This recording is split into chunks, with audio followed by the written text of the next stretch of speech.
Je vais t'expliquer maintenant comment fonctionnent les axes X et Y sur AutoCAD. Alors, ce qu'on voit à l'écran, c'est bien le SCU, où l'on voit tout ce qui est horizontal, c'est sur l'axe X, et tout ce qui sera vertical, ce sera sur l'axe Y. On va dessiner un rectangle de la taille d'un container, d'un petit container, ceux qu'on utilise sur les chantiers pour les bases de vie par exemple. C'est des containers qui font à peu près 2,43 par 6,05. On va le dessiner d'abord verticalement. Donc un rectangle, c'est tout simplement il faut faire 2 clics pour faire un rectangle. Il faut choisir le point de base, donc ce sera ici en bas à gauche où j'ai indiqué le petit cercle.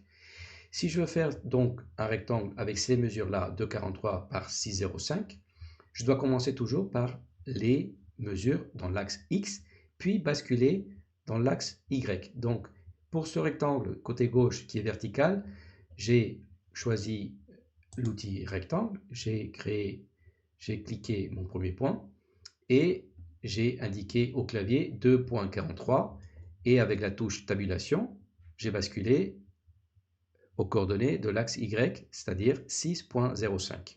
Et j'ai obtenu ce premier rectangle vertical.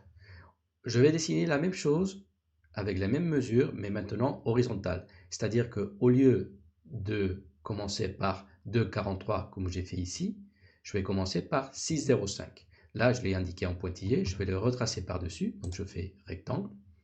Le point de base, c'est mon point inférieur gauche. Je vais cliquer mon premier point et là, je vais taper au clavier 6,05 et avec la touche tabulation, il va basculer aux Y. Je vais faire 2,43. Entrée. Et vous voyez, il m'a superposé mon rectangle au-dessus du rectangle en pointillé avec les mêmes mesures puisque je l'ai bien indiqué. Il faut faire très attention au sens des coordonnées. Ne jamais oublier toujours les axes X en premier et puis après les axes en Y.